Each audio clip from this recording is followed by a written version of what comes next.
Hey everybody, this is Tyson and Logan, and you're listening to Dad, Bods, and Beards podcast. It's a show that gives you a fresh look on being a father, a husband, and honestly, a man being in today's world. For people who want to have a good time, laugh, and be uplifted, thanks for subscribing and listening. Now for the show.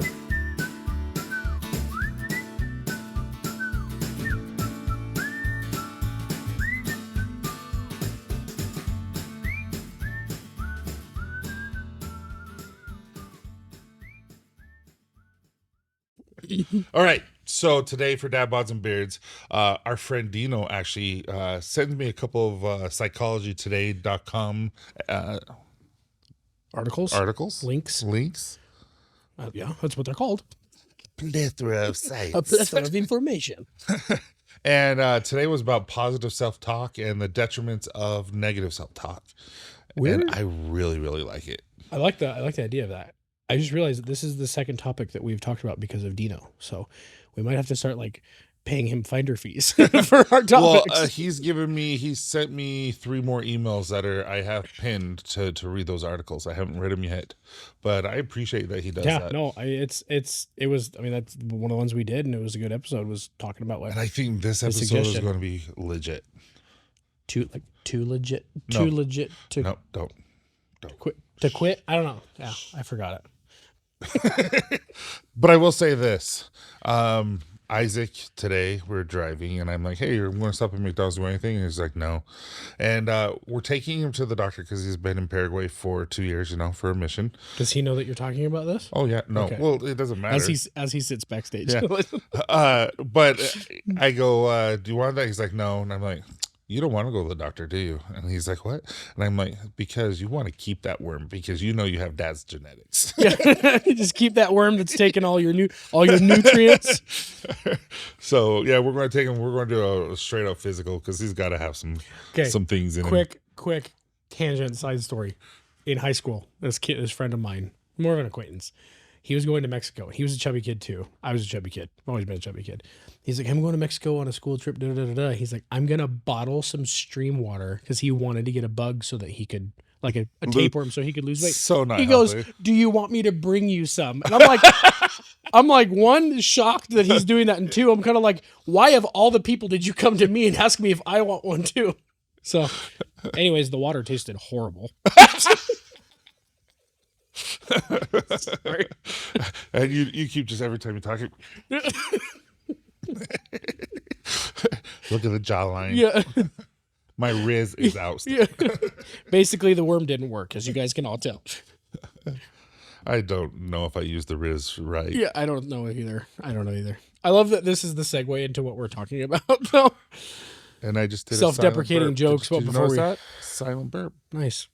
I'm proud. Even though you blew it into the mic, it will not be silent. Okay, so I'm going to read a quote. Okay. From me. A quote from me. Yeah. By Tyson, from Tyson, for Tyson. But I have this. This is going to be a blog next week. Okay. So it's going to be there by the time. But it's weird. I'm just saying, it says this. Humans are consistently, that's not the right word. Let me start over. Yeah. Humans are constantly engaged in internal dialogue, yet many of us fail to evaluate our quality of our self-talk. This often results in ineffective and unhelpful communication with ourselves. However, by actively seeking to improve our self-talk, we can directly enhance our personal and professional performance, leading to more professional life experiences. Our internal dialogue extends beyond fleeting thoughts, offering valuable insights into our beliefs and our self-perception, as well as our views of others and the world around us. Furthermore, the way we speak to ourselves has a profound impact on our psychology, confidence, interpersonal relationship, and well-being. Unfortunately, many of us are tuned out to the influence of self-talk on our personal and professional lives. So I do have a question for you. Okay. What is the problem with negative self-talk? I'd say that was your horse impersonation? Yeah. I would say that it's more, what's the problem with negative self-talk? It's more like, what isn't the problem with negative self-talk? It's not, it's like, in my opinion, the least healthiest way of self-reflection. Yeah. So like you can be hard on yourself at times to like make sure to help you like solve a problem or figure something out or realize you need to make a change.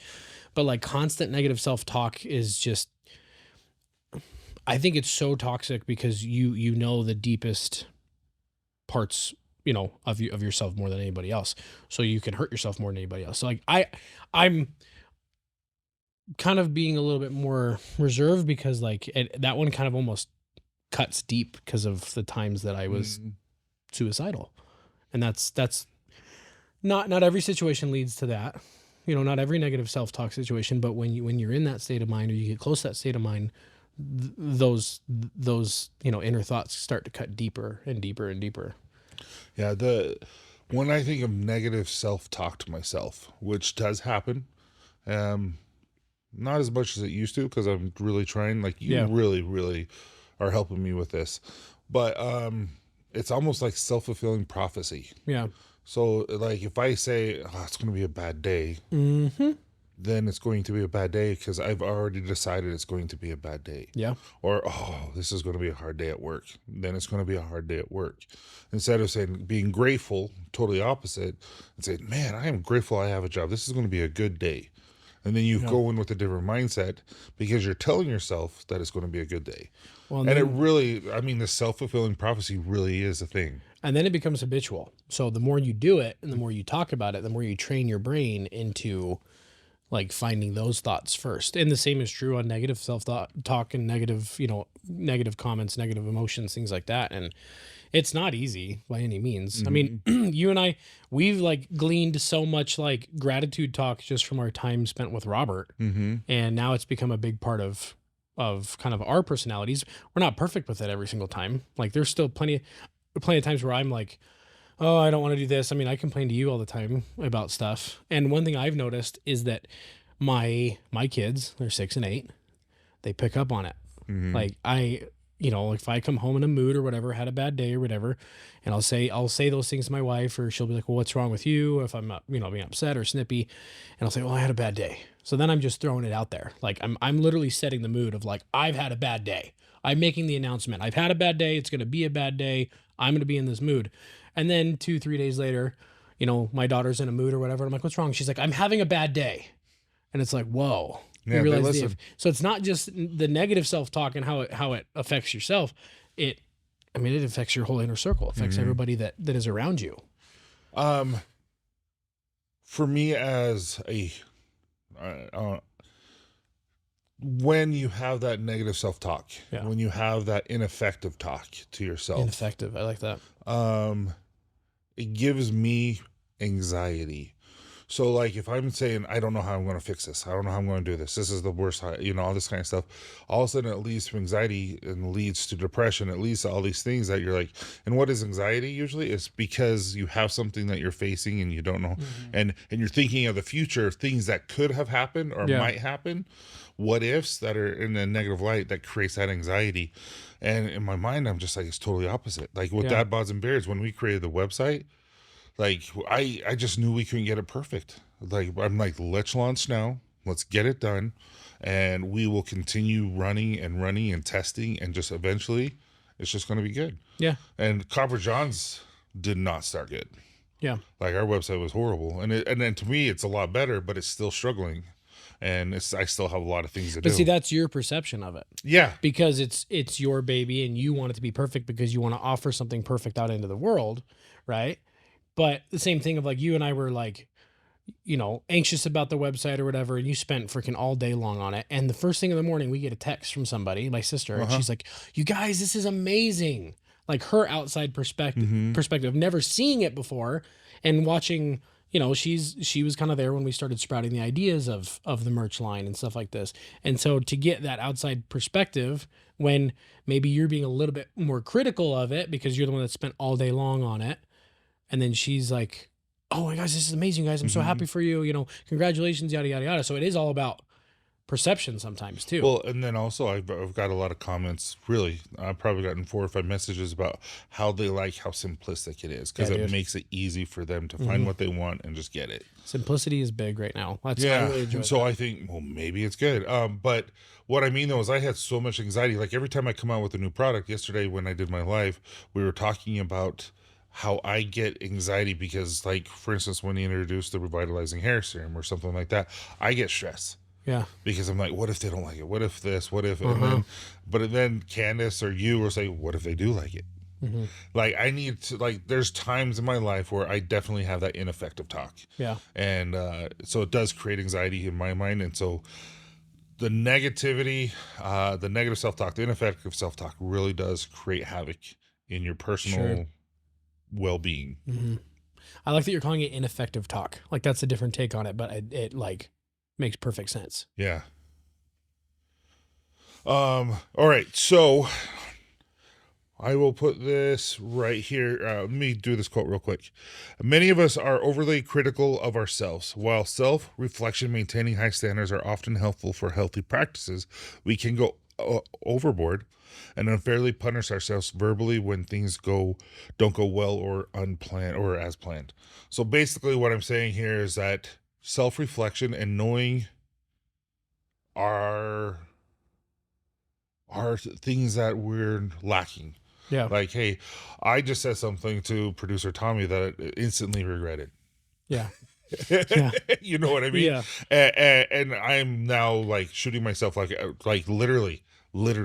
After I said it, I'm like, crap, this is going to be a bad Yeah. I episode can see it in now. your face. Like, this is going to be bad. Like, I felt it. I felt ashamed. I felt guilty. And I was just joking around, but it was not the best joke. Hmm. And any other time would have been hilarious, but at the moment, No. not even remotely.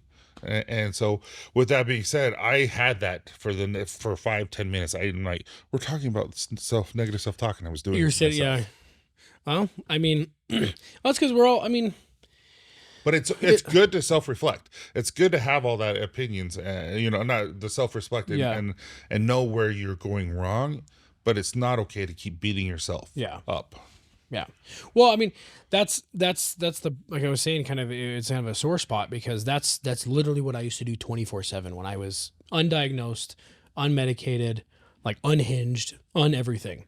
And I would just sit there and just in my self-doubt and my self-loathing and just tell myself all of the horrible things about myself. And then this obviously doesn't happen to everybody. This is more of a, a very extreme situation because I was so mentally ill and because I was so unhinged and unmedicated and everything, that started to actually manifest itself into some hallucinations that this thing that I was seeing all the time was then I gave it a voice. Mm-hmm. Obviously, that mental illness is a completely different, side of it, and we've talked about this before, but because of those dark days, that all of those horrible things that I said about myself, it almost like that's the the hallucination that I used to see all the time, being extremely mentally ill.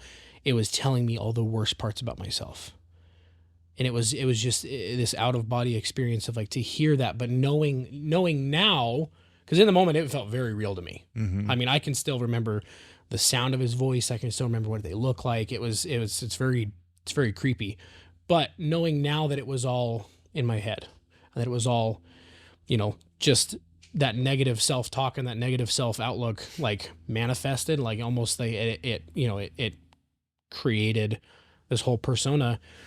I have to work twice as hard to move past that.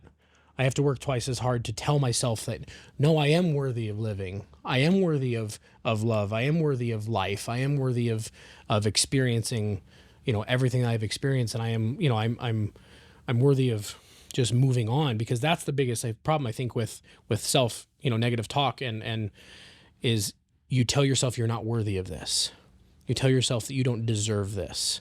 Like when good things do come into your life and you do have an opportunity to change your focus and change your perception, that negative self-talk like bombards it and overrides it. And it's like, no, you're not worth that. Mm-hmm. You don't get to have that blessing. You don't get to have that gratitude. You don't get to have that because you're such a blank person.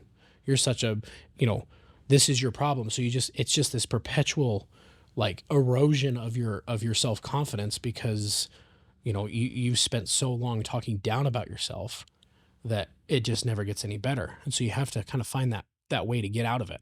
So let me ask you this. I would say more often than not, everyone, and I do mean everyone, has negative or ineffective self-talk. How do we get there? How does that happen? Why do we do that? Why do we go to the worst parts of ourselves and just feed off of it? Yeah. I don't know. I think Because all of us do it, and we're our worst critics. We really are. Like listen, now Candace, that she never does this. She's not that type of person, but hypothetically your wife goes, "Hey, do I look good in this outfit?" yeah. And you'll say, "Yes, you look amazing." She does do that with her hair, and I'm honest with her. Yeah. And like last Sunday, did it for church, and her hair looked amazing. And I was serious. I'm like, "Your hair looks Yeah. gorgeous," but because of our talks, I stop what I'm doing and I look at her and I make it purposefully look at her. Instead of just like, yeah, looks good, babe. And so that has helped my conversations with her. But I looked and I'm like, her hair looked amazing, and I told her, but does it? You know what I mean? She said that. Yeah, but not in a bad way. It's just, why do we not believe the people who love us? Well, because there's all this negativity and like, oh, you're supposed to like that. Well, I'm supposed to tell you the truth. We talk about this all the time. It's freaking society, dude. It's media. Like, I just sound like a broken record. I'm just not trying to just be cliche, but I mean, we talked about this when we had Dr. Hawkins on from the Center of Change, talking about the way that social media is affecting teenage and adolescent girls with media and just the unrealistic expectations for body image and things like that.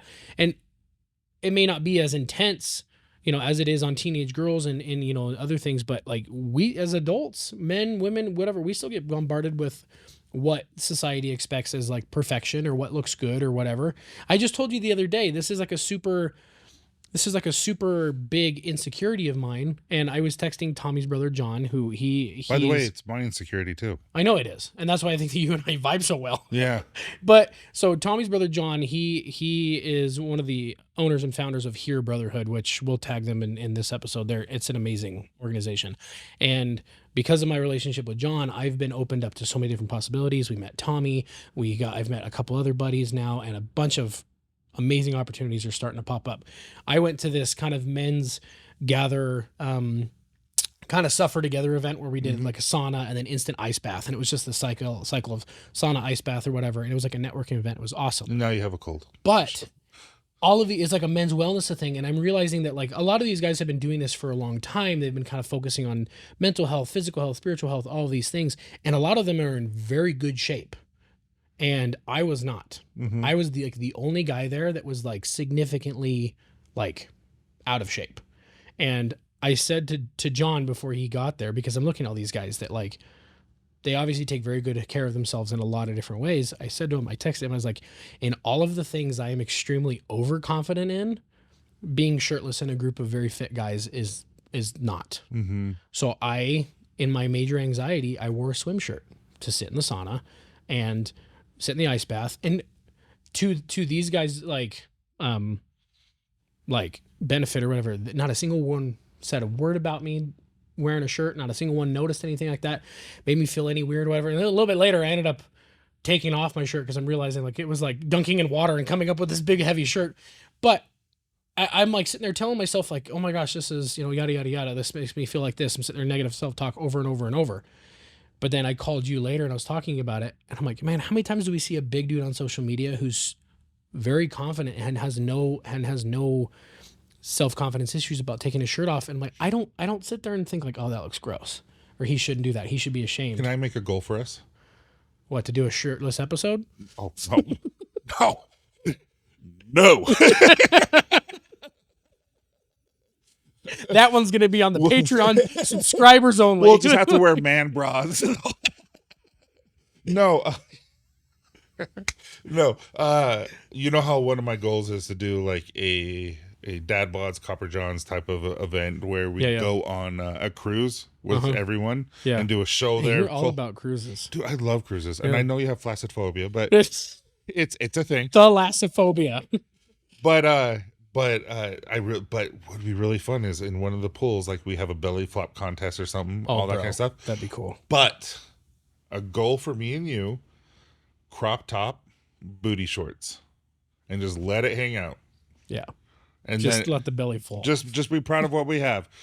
Not show the moves, yeah. but the belly's okay. Just the little, just the frayed crop top. Yeah. Yeah. I like it. Done. Deal. But no, but it's funny is like, I mean, all joking aside is if I go swimming with my family, my kids, amongst a bunch of strangers, things like that, I have no problem taking off my shirt because I'm never going to see these people again. Yeah. But because this was somewhat of like a business networking event that I was going to as, Logan, quote, the influencer / as one of the owners of Dad Bods and Beards. You are an influencer. I was very... Don't do this. That's negative self-talk. Okay, sure. Hey, I get that. That makes sense. But I was also going as one of the owners of Dad Bods and It's Beards. not negative self-talk. It's ineffective. Ineffective self-talk. That's ineffective self-talk. What you just So said. I was worried about... Sorry, I called you out. No, that's Love you. That's the point. But that's the point is that I was going as in hopes of networking and marketing and creating relationships. And I was legitimately afraid that these guys were going to think less of me because I wasn't in the same shape. And dude, the yokest guy there, like just jacked, super cool dude. Like the dude who obviously spends a lot of time in the gym and spends a lot of time on his like physical health, super cool guy. So that's what I'm saying is like I instantly set the stage that, oh, these guys are going to think So I I'm really gross. would have fit in. You would have hit your head on the sauna because you're super tall. Oh, really? Been there because they're short. But that's what I'm saying is There that are little guys? no, it was the sauna was short. So like I stood up on the bench and like smacked my head. So you definitely would have. But my point is that I went in there with negative self-thought. And then I also set the stage of preconceived notions that some of these guys were judgmental, maybe kind of douchey, but they weren't. Not a single one of them was like cared at all about what I looked like or what I was wearing. Yeah. It was more so about like connecting and like, what do you do? Like, oh, like I do this. I'm like, oh, how'd you get involved with this? And then the healthy conversations start coming out about like, this was my struggle. This is what led me to this. This is why I do this. And it just was like this uplifting event. And then I called you on a high after that of like, oh my gosh, we got to do this. We got to do this. We got to talk to this guy. We're going to lunch with this guy. And I'm so glad that event helped me change my perception of not only my inner self-image at the moment, but then also the fact that realizing that I still go into things with preconceived notions. Mm-hmm. And so it was just this really enlightening event for me. So, you know how negative and ineffective self-talk is done internally? Yeah. And so half the time you can put on a face and just think and portray that you're okay, but internally you're suffering. Yeah. So I feel like that is one of the biggest hindrances of negative self-talk is that we're struggling and we're not telling people. Oh yeah. And so I feel like we for what this is 49th episode. Yeah. 49 episodes we have nonstop talked about getting therapy. 49 episodes we've talked about talking to people about your problems, Yeah. that you can be a safe place for someone, and Yeah. and I just really do believe that. I feel like you need to have that relationship with someone in your life, Yeah. whether it be multiple people or that one person, where you can say, I'm struggling and this is why. Yeah. And one thing I have learned, and it's taken a long time, is just listening. Dude, listening. They're not asking for solutions. They just want to be heard, because you know how therapeutic when we do this is. Yeah. They need that too. Well, and as men, we're inherently fixers. Yeah. Like you want to talk and then you want to fix it for somebody, because I think it's a two-part thing. I think you want to fix it because one, sometimes the talk will make you uncomfortable as a man. Yeah. Because you don't know how to emotionally connect. Especially when we to talk somebody. about my hemorrhoids, and Yeah, I ask you to look and you just have a hard time. I draw the line somewhere. But and then the second part is because like we don't want you to hurt. We don't want it's just ingrained in us to like solve problems, to provide, to whatever. And I mean, I know there's societal standards and how some things change and things are more 50-50 or whatever, but in gender roles. But I'm saying like deep down at your core, how I know how I am, and like my brothers and my friends and other men in my life, we're all fixers. And I've had plenty of moments in my life where I do open up to the wrong guy, and it's just like, okay, maybe he has a long way to go, or he's not the type of guy that likes to talk. And there's a lot of, Or he's suffering inside too. that's what I was gonna get to. It's like, Oh, or no, what I'm saying is he could be the type of guy that is so stuck in his own ineffective self-talk that he can't even hear what's going on around him, and he's just existing. Because you've been there, Yeah. I've been there. A lot of the people who are watching this episode have been there, where you are, Or they're there now. or you're there now. You're on autopilot, and you're just, does this look good? Yeah, babe. Like because you can't get out of that you're in that whirlpool of just stuck. So that's kind of where my brain goes all the time, is just that I don't want people to think that just because you and I have sat here for 49 episodes talking about this, that it was like, we just started a podcast and so we just decided to start talking about this stuff. Like, no, you've been working on yourself for a few years. I'd been working on myself for a few years. And I think because of the fact that we were both doing that when we met at the time, in our about 2 years ago now, Yeah. that it was just, it was like that law of attraction situation of like, Perfect that's timing. why perfect timing, because we clicked so well, is because you were moving on to a healthier part of your life. I was moving on to a healthier part of my life. And then for the next year, we kind of connected and became closer friends, and then realizing that like more guys need this, more guys need communication, more guys need understanding, more guys need a listening ear, and somebody who's been there, and another man to tell them like, it's okay. Yeah. Because there's too many guys out there telling them like, suck it up, quit being a wuss, quit being other words we can't say on the podcast. So that's why I think this episode's important. Yeah. So what are the benefits of positive or effective self-talk? Dude, Because this is what you've been going for a few weeks now. Yeah. So call it what you will, call it spirituality, call it, manifestation, call it, positive affirmations, call it whatever you want. When you start giving yourself the benefit of the doubt, when you start telling yourself the things that you need to hear, and if nobody else is saying them to you, then you 100% need to be, which we'll talk about, be the that person later. saying this to you. We'll talk. I have a few quotes and yeah. So the outlook on it, so like the benefits from it is, you almost can't quantify it, because when you start changing your inner self-image, then you're like projecting how other people should be treating you too, and you're setting the standard for how your relationships will go. Because if somebody's going to treat you lower than you're treating yourself, like you back away from those situations respectfully, or you put that person within a box of standards, and where your relationship can exist with that person. But it changes the whole game. It changes everything with how you view yourself, how other people should be viewing you, and what you rightfully deserve and should expect out of your life. Yeah. So again, I don't even know if I would call this a definition, but like ineffective is when you linger on your bad things. Effective is when you linger on the positive things. And it's not saying that we don't have things like you need to do self-correction. Oh yeah. Like that's my whole thing, is like there's a lot of things that I don't do right, but I'm okay with that because I'm working on it. Yeah. But I don't linger on it like I used to. However, with that being said, linger on the positive, because we do have talents. We do have things to offer people. And so I wrote down a list of things that come about from having that effective conversation with yourself. Increase confidence and self-esteem, improve performance, outcomes, and results, better ability to cope with emotions and mental stress. I will say the mental stress. Yeah. Dude, it really does work. Increased optimism and resilience, higher levels of motivation and engagement, less performance anxiety, which is weird, right? And increase fun and satisfaction. That's interesting. Yeah.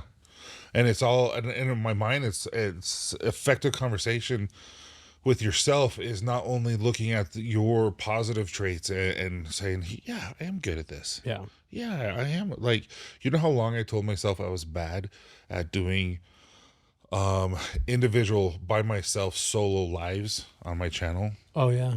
3 years. Did you get at them? And I can't do it. I don't know how to do it. Why would no one wants to listen to me? Like for 3 years. Finally, Melissa, who does all my emails and stuff like that, she said, Tyson, you need to do it. People want this. And I'm just like, and you know how I am.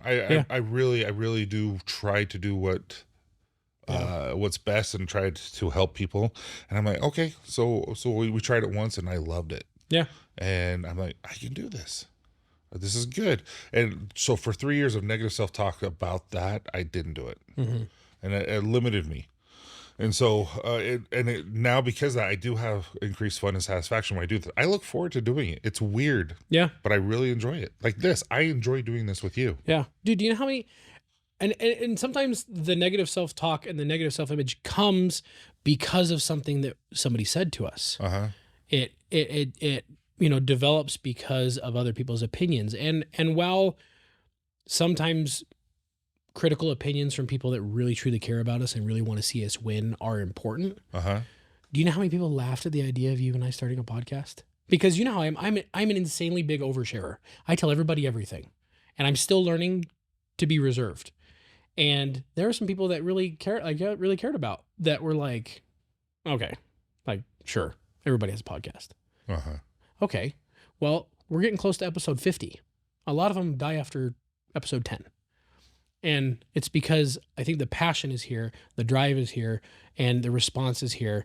And if I had listened to that and followed through with that self-doubt, then, I mean, we wouldn't be sitting where we're at today. We wouldn't be getting the messages that we're at today. So sometimes what we say to people, we don't realize can manifest as like a new anxiety or a new, insecurity for people because we were just in the moment responding to something. I have some that I affected someone. In past episodes, I talked about how I was part of the youth organization in our church. I was teaching one time, and it killed me. Yeah. I was not trying to be mean or anything. I asked a question. It was a simple question. Sure. And I had a couple people answer, and the girl never answered. She was very, very shy, afraid of public speaking, just not. And when she answered, I'm like, no. And as soon as I said that, she just shut down and never. She came back, but she just never came to my class. Oh, geez. And as soon as I did that, it was like, I need to do better, and not just and not be blunt or something like it. There's a way I can say that. Thank you so much for your answer. And I just found that what I say to people really does affect them. Yeah. And so it's not like you're putting on a show, but it's more of overall of, hey, words have meaning. Mm-hmm. Words are powerful. I just did something again, like we just talked about today, but it was stupid. Yeah. I do stuff like that sometimes, but words have meaning, and I need to be better at giving people positive affirmations and positive communication. Sure. And because you and I will never do things to offend people. Yeah. It's never, unless they drive tiny trucks. Joking. But seriously, it's like, and so when I hurt her feelings and it made her shut down again, it killed me. Sure. But at the same time, I will say, like, I mean, first off, I mean, that's great that you have that perception and you have the ability to see that, right? But at the same time, the difference there that I see in that situation is you didn't have the intent on hurting her feelings. Oh, no. There was no, like, malice in your heart at that moment when you were wanting to, like, make fun of her or put her on the spot because she was obviously... that wasn't making fun of her. No, I know, but that's what I'm saying is that, like, the fact that you see that, like, oh, shoot, maybe I should have chose my words more carefully. At the same... So, like, that's a growing moment for you, but at the same time... You know, obviously she's younger and she has a lot more time to grow and develop and stuff. But that might have been a moment for her that she's going to reflect on the fact that maybe maybe that's something that I need to work on because I bet you money she doesn't even remember, but to me it still affected me. Sure, but that's what I'm saying is that, like, I don't want us to give anybody the perception of, like, we got to tiptoe around everybody all the time, give them your feeling. Because, like, no, I'm still critical of people that I care about. I'm critical of you. You're critical of me. But that's different. Sure. Like, being critical doesn't mean that you're being negative. Yeah. Like, for instance, when I was teaching college, it was like 2014-ish is when I taught this one class. And I was teaching them how to create an APA paper. Sure. And I'm like, guys, this is how you do it. Da, da, da. I know this part is easy for you, but let's go over it anyway. And one girl just raised her hand, started yelling, "This is not easy for all of us." And so I learned, I'm like, I'm never going to say this is easy again. Yeah. I'm Yeah. always going to say, hey, this is what needs to be. I usually just teach if I was to teach that again. But every time I teach now, hey, this is what the class is. I'm going to teach it. Yeah. And if anyone has any questions, that if I'm teaching you in an inaccurate way, not inaccurate, but if I'm teaching you in a certain way that you don't understand, please raise your hand, because I Yeah. want you to understand, and all of us learn differently. Yeah, I think it's good you set the stage like that, because then I think it'll like soften the blow if you say things like that. That makes Yeah, sense. yeah, but that's what I mean is, though, this is totally off topic now, but it's just like, I don't want to, like, I don't walk on eggshells. I don't walk on eggshells with anyone. No. But at the same time, I am conscious that people do have feelings. Yeah. And I'm going to do my best to communicate in a way where I don't hurt hurt them. But usually I'm not critical with people who are just like Joe Schmo down the street. You know, I'll just say, hey, what's up, man? You're doing great. Yeah. You need to lose weight. I'm not going to do Sure. that. Yeah. But with you and me, we'll walk down the street, and like I was telling you, I went to go get a drink in the middle of the movie yesterday, and Yeah. I came in during a quiet time. I'm like, okay, I'm just going to stand here because I'm breathing hard, and I just walked a little. walking up 7 stairs to your seat. You're like, And I'm like, if I start breathing, like if I come in the middle of the quiet session, I'm like, yeah. but Yeah. I don't know where I was going. No. Well, no, you're just talking about, I mean, But with you and me, though, what I was about to say is, like, you and I know we need to do better. sure. And so we motivate each other to, hey, let's do 75 hard, which, by the way, I really would probably do like that to. again. I want to. I want Yeah. to get back in the groove. But it's just stuff like that. It's just like, that's not being critical of each other. That's just knowing that you and I are close to that relationship, that we both struggle in that certain area. Yeah. Let's talk about it. So that's what one thing I kind of want to, maybe we touched on it briefly, but it's the whole like being critical of yourself, but towing the line of understanding being critical of yourself versus like self-hatred and self-loathing and self like kind of harmful talk, where the differentiation is there. Because I mean, it's a big part of some religions that we are all sinners, we are all nothing, we are all this, right? I'm not trying to slam on any religion, because then there's also entire groups of people that are like, I'm nothing without this, or like, this is my whole identity, of kind of like just setting the stage of I'm imperfect, so therefore I have to have this, or I need to do this to feel better about myself, versus my outlook is, I think everybody inherently is good and wants to do good. Obviously there are some super evil people in the world that do not fit in that category. And I'm not saying that, even those people are good or whatever. My point being is that I think that it's too ingrained in our head from all types of aspects of life, whether it's media, whether it's politics, whether it's religion, whether it's just society in general, that just tell us that we're not good enough, or that we fall short all the time because we're humans and we're imperfect. And I'm not trying to say in any way, shape, or form that we don't need spirituality, or we don't need, a creator, or we don't need, self-improvement, or we don't need to continue to educate ourselves. I'm just saying that I think that we need to give ourselves the benefit of the doubt more than we are, and realize that like you are a good person. 90% of the people on the planet, I'd say probably even more than that, are good people that are just freaking trying. And then there's too many people telling them and telling us and ourselves included, that we're not trying hard enough, or that we're not doing it good enough, or we're not doing it well enough, or we haven't done it long enough. And that just beats you down over and over and over. And I think when you have a moment or like a pivotal, experience that changes that, because not everybody has something like Robert, where he was like met with a certain, ultimatum that forced him to change, or he finally took an opportunity to change, and now he's literally living like the best life that he possibly could. And it's super inspiring to see, or there's some people that were in my situation and they didn't have a family member drag them to a psychiatrist's office, and they're still in the thick of it, or they lost their battle to self-hatred. So it's such a slippery slope and such a fine line of talking down to yourself, that I think people need to take it more seriously than they are. So I have a question about that, but before you Yeah. go, I kind of want to ask you a question. Okay. So when you're talking about certain entities, like maybe a religion, like a churches, or anything like that, do you think it's the church or do you think it's the culture within the church? Because, like, for instance, the leadership of a certain religion or something might say, "Love one another, Mm-hmm. love each other," but then the culture, Yeah. not the leaders, the culture, the people in it are judgmental and looked down upon and stuff like that.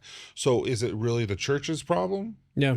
Or, and even though there's like, stop doing that, Yeah. Yeah. and people are still doing it.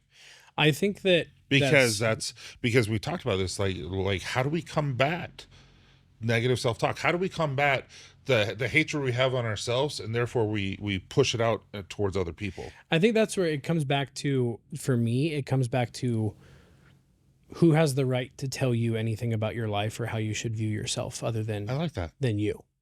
So I think that I don't have the perfect answer for that, because I think you could probably pull a study from any group of people of like the members of a religion, or the leaders of a religion, or the leaders of a social group, or the members of that social group, or whatever, and everybody's going to have a different opinion, whether somebody is more letter of the law versus somebody is more spirit of the law.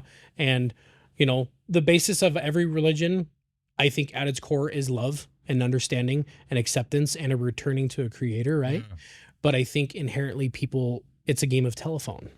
People misconstrued things, people misunderstand things, and then people have opinions, and then people have opinions of other people because they have negative self-images, so they tear people down. So I think what it comes down to ultimately is, it literally scales all the way back to, how do you feel about yourself?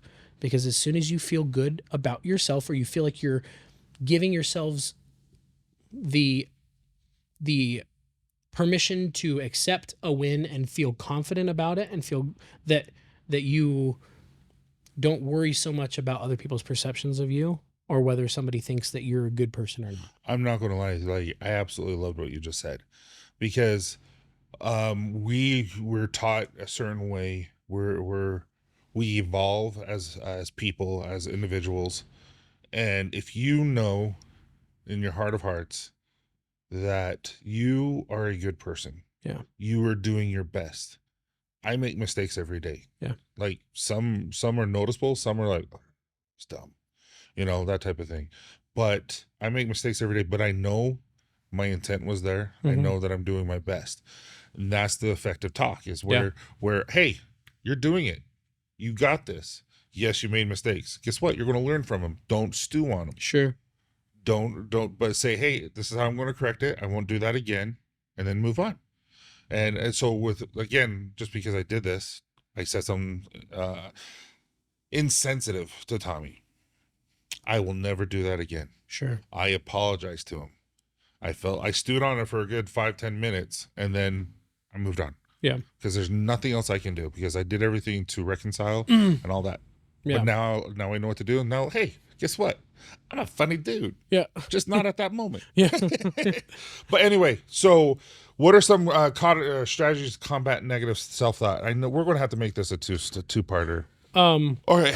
So what are some? So we're kind of alluding to this. What are some of the strategies that you do to negate negative self-talk? Oh, I'm still working on this. I don't have a perfect answer, which I never think I have a perfect answer. I have a very long, convoluted, manic answer most of the time. But for this one, it's practice, dude. Like you like forcing yourself to do like the super awkward thing of, like, we talked about this, right? Of like looking in the mirror, and sometimes you don't like what you see, but you almost gotta tell yourself that you like what you see, instead of looking in the mirror and being like, gosh, I'm super fat, I gotta lose weight. Or like, after I shaved my big beard off, like, I still have a double chin, and I lost a little bit of confidence when I shaved my big beard off, right? But I think my tactics that I use is, if I cognitively realize what I'm doing, that I'm talking down to myself, then I will call somebody that I know will boost me up. So some days when we joke about how much we've talked in a day, I may not be telling you, but I may be having like a super hard day, and it's just relieving to talk to my friends, to talk to my family. I mean, Tommy and I had a good conversation last night talking about a bunch of different stuff. And then, or I'll call my wife, or I'll call you, or I'll just call another friend, or I call my dad, and just chat, because the people that at your core love you and want you to win. It just does something to the chemicals in my brain to just hear your guys' voices, because it's like, I know I'm safe with this person, with my emotions and my struggles. And so I can just be free and talk and not have to worry about what I'm saying is going to be like offensive, or it's going to be, hurtful or whatever. Obviously I still can hurt those people, but it helps me boost myself up by talking to the people that I know at my core care about me. And then another one is that I do is I've started doing this recently more effectively than I was before. Versus I'm like, oh, I did it every now and then. I literally started doing like self-affirmations. Some people will laugh at it. Some people will scoff at it and say like, oh, it's, that's snowflake stuff, that's frou-frou or whatever. When you look at yourself in the mirror every single day and you start telling yourself that you're worthy, you start telling yourself that you're worth the good things in your life, that you deserve to live, that people love you, and that you are the only person like you, and that you have an impact on people's lives, then it's amazing how you will rewire your brain to think that way when one of those self-deprecating moments comes up. And normally when you're like, you start to, shrink down and be like, yeah, I am that way. I am a horrible person. I do think this way or whatever. But when those moments come up and you spend time on self-affirmations or building yourself up, in the beginning of the day, and you do that every single day, do that every single day for a week, and tell me you don't feel different. Because when those moments come up, it's like that little guy, that little warrior in the back of your head is like, knock that crap off. Like, we're not doing that today. Like, today's a good day. We're not even going to go there, because you realize that it's ineffective. It doesn't do anything for you. It just tears you down. It ruins your day. It ruins your relationships. It ruins your quality of life. And it's so short. This is so cliche, but I just sent you something on Instagram the other day of a big TikTok creator, and super bubbly personality, makes a lot of people laugh, really inspiring kind of guy. And his son fell off a cliff while hiking and died. He's 20 years old. It happens that quick. So there's not enough time there's not enough time in this life to hate yourself. It's not worth it. Yeah. I've lived a lifetime before this where I just hated myself. Every single day I hated myself. I wanted to be done.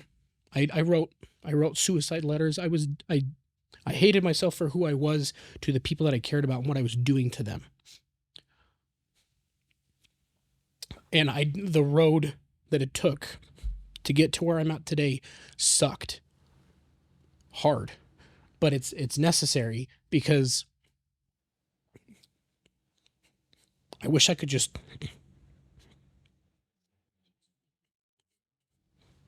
go back to like 25-year-old Logan and just like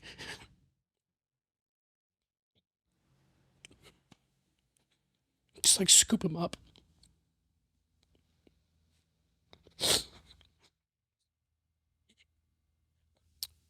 And just tell him everything that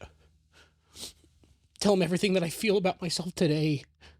And just tell him that it gets so unbelievably better than you can even imagine.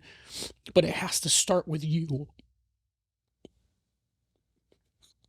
Like, you have got to start focusing on yourself if you want to be there for the people you care about. And it starts with who you see in the mirror in the morning. If you hate that person, that's where you got to start. You can't look that way. You can't think that way. So start with just telling yourself that you love yourself every morning. Whether you believe that crap or not, look yourself in the eyes, in the mirror, say, I love you. You're worthy. You deserve every good thing that's happening to you. Do that every day until you believe it. And then you will start rewiring your brain to think that way. Because it's true. At your core, you love yourself. You want to survive. You want to live. You want to thrive. You don't want to just exist. So it's been a while since I cried on here, so I'm sorry. But Yeah, just last time. yeah. But it's just, I told you at the beginning of this episode, like that's a soft spot. It's kind of a sore spot for me. No, I appreciate it. You've hit everything that I want to talk about, but we'll go into a little more detail of it. Dude, thanks for sharing. Yep. Because I love you. I know your love you too, family dude. loves you. I know there's so many people out there that love you, and we're grateful you're around. 100%. I'm glad we found each other. Yeah, me too. And And I hope what you just said affects people. Well, I don't want to give people the perception of I'm living in this constant pain of my former life. Yeah. It's hard to talk about that time without being able to remember the emotions and how it felt.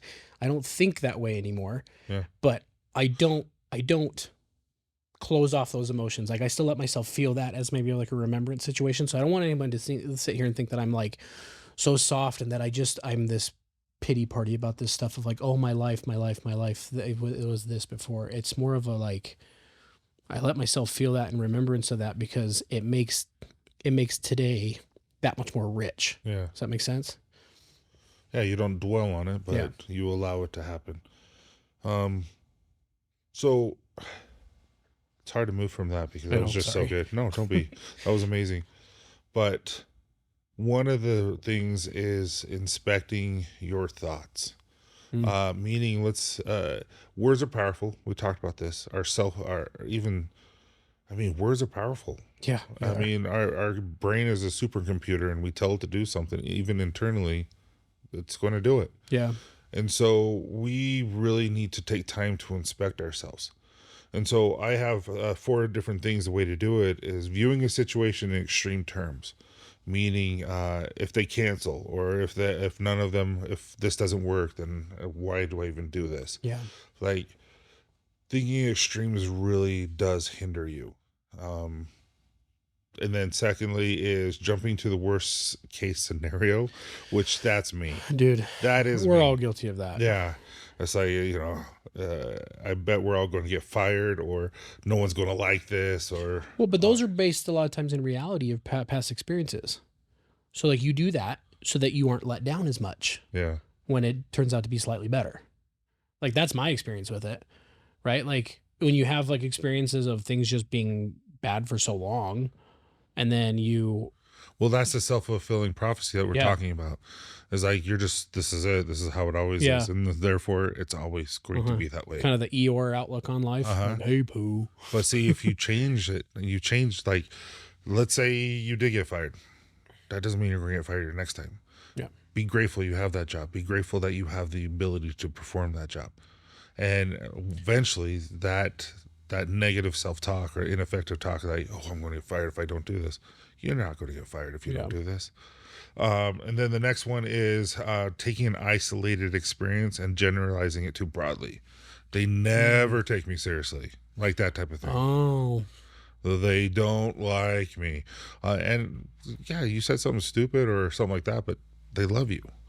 Like you might have done something, that you didn't personally like, but no one cares. Like how many times have I said something like, oh, we need to take this off the podcast? Oh, Like, dude, I'm more guilty of that than you are. yeah. And I'm just like, oh, everyone's going to hate this podcast because I said this or I did that. And it turns out to be just a really good podcast because we're real. Or how many times have we gotten different DMs or text messages or phone calls from guys that think that you and I are doing something?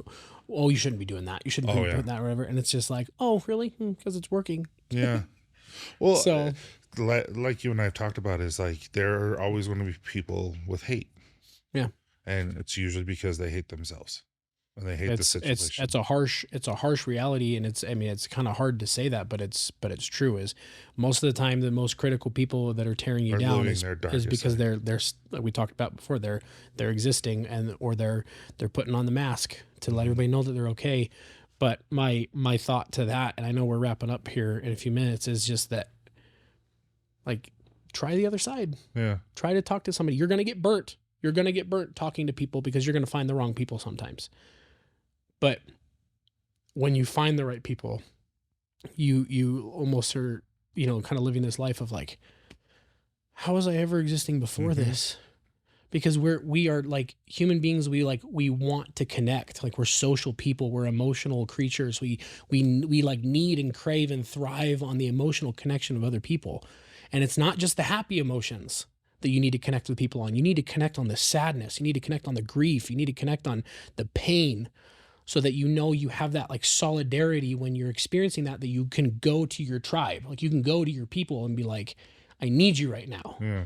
And that takes work to find those people, because society tells you, toughen up, suck it up. Well, that even during communication with Candace, sometimes I'll say something and I'm like, you always do this. I'm like, no, you don't. Why do I say that? Yeah. It's because I do that to myself. I really do that a lot to myself. Interesting. And then the last one is branding ourselves with unfair characteristics, like I'm so incompetent, or I don't deserve this, or things like that. Yeah. It's just like, why don't you deserve it? Yeah. Things like that. It's like, stop doing that. Stop making these assumptions about yourself. Like, take a good hard look and see how you're thinking and change it if that's how you're thinking. Yeah. And then the next one is becoming your own coach. How are coaches? Dead serious. How was your high school coach or any type of coach you've ever had? Oh, I remember that guy all these years later. And I've said this before on the podcast, that when he finally kicks the bucket, like, my brother and I have already talked about like what we're flying back to California, and that dude's funeral is going to be massive because of all of the the boys that he inspired and that are all now men. Because a coach, we talked with Eric. He's super inspiring football coach. The same thing. He's literally that exact same situation. Yeah. He has so many people. He's inspired the sons, and then they've turned into families. Being your own coach is somebody that you look up to as somebody who has the answers, somebody who'll teach you to be better, somebody who will inspire you, and somebody who will expect higher performance than what you're giving them if you know you're slacking. You just hit the nail on the head. When we talk to ourselves, we often become our hardest critics. We've talked about that. So shifting our self-talk to be more constructive and future focused can lead to more optimal outcomes and less strain on ourselves. So use second or third person perspective. So replace me, myself, and I to you, your name, like Tyson for me, Logan for you, obviously. And that really does help. Sure. Like, Tyson, what are you doing? Like, you're better than this. Yeah. Like, sometimes it sounds a little unhinged. It's a little unhinged, like, but yeah. You got this. And obviously, I'm not going to say that in front of everyone. I'll do it in the middle of Walmart because everyone else is weird too. I'm just joking. I just put my AirPods in and I talk to myself, so people think I'm talking to some dude named Logan. They don't know my name. They don't know my name. Sidetrack. Do you see that? There are a bunch of posts with a guy at an airport. He's on a phone. Yeah, and he'll go sit next to someone else who's talking on the phone, and he'll just talk and answer every question. He'll respond to their. Yeah, we should do that. That would be hilarious. But speak in terms of growth and development. Ask yourself in your self-talk. You move closer to your goals. If not, reword your message. So if something's not working, just reword it. Yeah, I like that. Yeah. Try again. Yeah, and reject all the effective talk aims to support where you're not going, where we're going, and how we're going to get there. So reject being just negative and say, hey, where are we going? Like I said, a lot of goals that we need to write down. And we'll talk about that in just a sec. But that's kind of for this episode. There's going to have to be 2 episodes. Sure. This is actually, we didn't go on a lot of tangents. This is a really big topic. Yeah, it is. And I think it's a good topic, and I think it's something that we could probably touch on over and over and over again, because that's probably the number one, maybe not the number one, but maybe one of the number one problems that people have that are holding them back from a better version of themselves is themselves. I know it's cliche, but your biggest enemy is yourself. Your biggest critic is yourself. Your biggest setback sometimes is yourself. So I think that would be my challenge for this episode, unless you had one. No, that's perfect. I think my challenge for this episode is kind of what I was going back to is try it. I mean, I know sometimes if you're not into the whole self-affirmation things, it can seem really strange. It can seem really uncomfortable. But every morning or whenever you start your day, whether you have a night shift or you have a morning shift or you get up in the afternoon because you get to sleep a lot, whatever, before you do anything for the day, look yourself in the mirror and pick it. Pick 3 things. It doesn't have to be the things that I said. Pick 3 things that are positive about yourself and say them to yourself in like looking in the mirror, looking dead in your eyes, and tell me after a week or 2 weeks that you don't feel better about yourself. And we're going to go dive deep into all that next episode. Okay. So much like just building on what is right. Yeah. Is the next episode. I love that. So, thank you for being vulnerable and sharing that with us. Yeah, man. No, you're amazing. You are too. No, you are too. But no, you guys, thank you so much for listening to episode 49, which I like this because I'm a big 49ers fan. I like that it's episode 49. But merch. What did you really just do? The finger guns? Yeah. dadbodsandbeards.com is live. You can go get a hat or a shirt or a stemless wine glass. I don't know why you picked that, but I think it's cute. Because who doesn't like that type of glass? Yeah. Just like, but no, you can get them. You can have your kids have the apple cider, not apple cider vinegar. What is it? Sparkling cider. Sparkling apple cider. Yeah. Fancy. But no, you get hats now, shirts, hoodies. I mean, it's amazing. We've ordered a bunch of stuff. And then Patreon. Patreon will be up and live. We're talking about an area where guys can connect. So check out Dad Bods and Beards. And on we're going Patreon. to do a lot of before and afters. We're going to have blogs. We're going to have all those type behind of the scenes kind of members only stuff. We'll do lives on there. Sure. I don't know. We've never done before. I don't know if you can.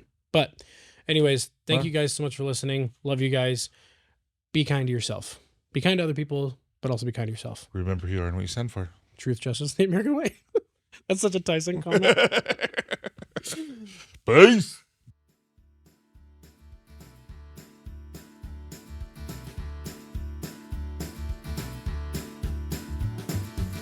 Thank you so much for listening, guys. It means the world to us. If you have a chance, please give us a 5-star review, as well as write something a little pretty in there so that we know that you know that we know that you care.